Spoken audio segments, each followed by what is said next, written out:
Hey, what's up? So I'm gonna tell you the story about how I made and subsequently lost $640,000 when I was still in my 20s. And the reason I want to share this story is because I want to walk you through my mental process as I'm going through this.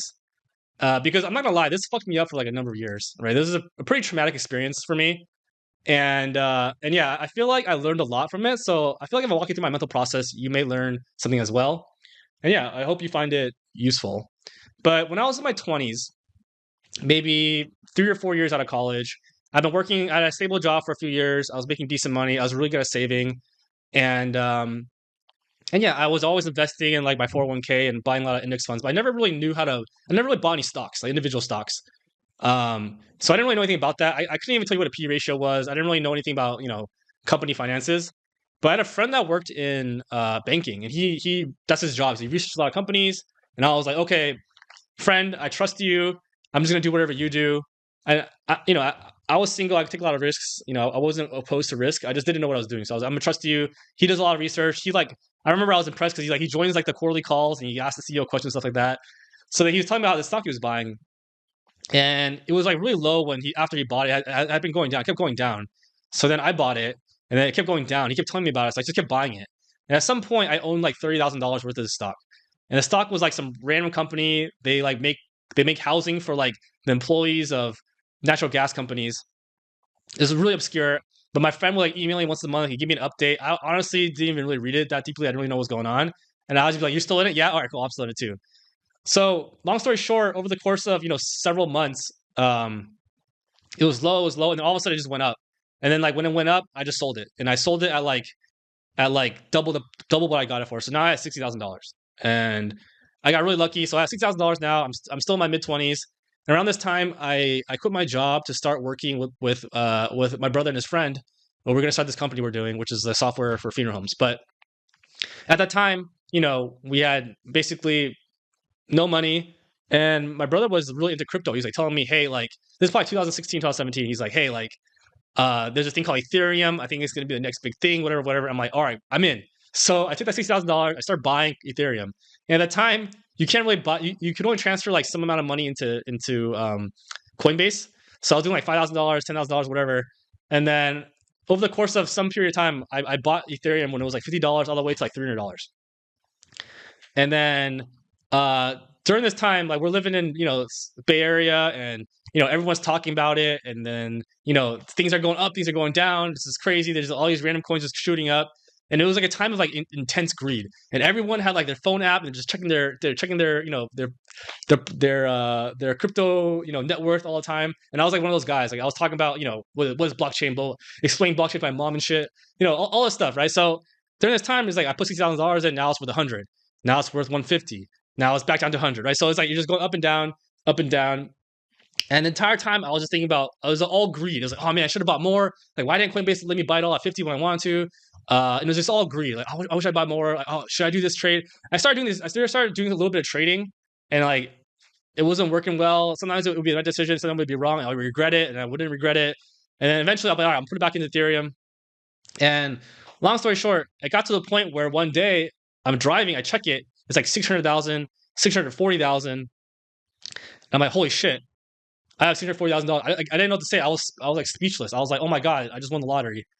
But for some reason, not once did I think about selling. I was like, oh my god, I got the $640,000 so fast. I'm about to get to a million, right? Not once did I think about selling. And then like when you just come into that money like that, you are in a state of euphoria, but you get used to it really quickly, right? Like let's say you hit 500, and then you hit it, and then it goes to 400, then you're just sad. You're sad that you have $400,000, right? Even though you didn't have that 2 weeks ago. So just the mentality you're in, you're just like not really thinking straight. But I do remember thinking $600,000 is a lot of money. Like it is now, but even for that time, it was a lot, right? Like for example, if you're making, let's say you're making, in your 20s, let's say you're making $150,000 a year in San Francisco. Like it would take you like, let's say you could save, let's say you're really good at saving and you save $50,000 a year out of that. Like that would take you 12 years to save $600,000, right? So that's what I was thinking all the time. I was like, oh my god, I have like I could retire. I have the fundamentals to retire. But not once did I think about I'm gonna sell everything and then like put it away, because I was thinking about taxes. Like, so I was thinking about, oh, when I sell it, I have to pay taxes. I don't want to pay taxes. Maybe I'll make another $200,000. Then I'll sell it, and those will pay the taxes. So the mentality was just off, right? And I'm pretty sure everyone knows what happened. There's a big crash, and it crashes down to like, whatever it is. Now I have, instead of 600, I have 300, right? Do I sell? I don't, because I'm like, oh my God, I can't wait to get the 600. And during this time is when we're doing the startup as well. So it's like, I'm not really making money anymore. I'm not making money personally. The company that we're starting is not making money either. And this is going on for a year or two, and like my friends, my peers are progressing in their careers. And this $600,000 I had was really like the one thing that was stopping me from regretting this decision, right? Because obviously I'm not making money. Every year that goes by, I was like, I lost this much money, opportunity cost. But the $600,000 is okay, because I can do this for I can do this for 5-6 years, I'll be fine. But then once I lost that, I was like, holy shit, like I'm fucked. Because then at some point Ethereum goes down to $80. So I'm actually negative my investment. And I'm doing this company where we're not really making any money, right? So you can imagine the mentality I have is like, holy fuck, I fucked up so bad. And then every day of every minute, I'm just thinking about, oh my God, I should have sold at the top. I should have sold at the top. I should have sold at the top. And yeah, it was just eating me alive. Like I literally spent every minute of every day just thinking about that in some way. Maybe not every minute, but like maybe I would go like 10 minutes, 20 minutes without thinking about it. But then I would think about it at some point, right? And like that amount of stress and the amount of regret was like honestly worse than losing the money. Like I put myself through like 4 years of just mental punishment just because I couldn't get over it. And the thing about thoughts is that if you keep having the same thoughts over and over again, it becomes a habit. It becomes your default. So you didn't even realize you're doing it. You're doing it automatically. And your thoughts attract other similar thoughts. So I wasn't just regretting, not selling at the top. I wasn't just regretting starting this company. I was regretting, something that I did in college, something I said to someone in college when I was drunk or something, or, something I did in the third grade that was embarrassing that no one else remembers but me, right? And I'll just spend so much mental energy on just regretting stuff that my mind would serve up. And I didn't realize at the time that I'm not my mind. So my mind would just have these thoughts that it was accustomed to having. And then I would kind of feel bad about myself for having those thoughts. And we kind of go on this negative cycle, right? So it was maybe 4+ years of me just having all this mental anguish. And if you think about all this mental power I put into just thinking about this one thing, where if I just didn't have this habit, I could have put this into literally anywhere else in my life. And I probably would have excelled at every other aspect of my life. I didn't have this mental, anguish hanging over me. So I think that's the biggest thing I learned out of this is that, hey, this thing happened and it really sucks. Just let it go and deal with it. Don't think about it all the time over and over and over again, because that's not going to solve anything.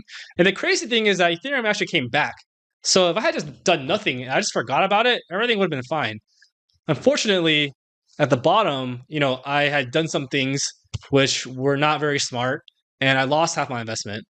Basically, just bought some shitcoins that went to zero, right? But at the time, I didn't really, think about the fundamentals at all. I was too busy with this greed thing.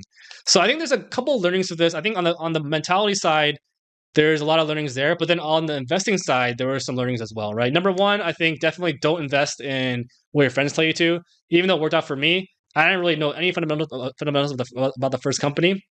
And then number two is like the greed thing, right? It's like don't get used to things too quickly. So it's always like, hey, when I get here, I'm going to do this. And then when you get there, you change your mind, right? So you have to set a plan. And then if you get there, just execute on your plan. Don't change your mind as things change, because you're going to keep going. And then there's not going to be a limit to your greed. And the third thing I think is fundamentals, because fundamentals are really important. I think I had the fundamentals for Ethereum down, but I lost track of it when everything went to shit.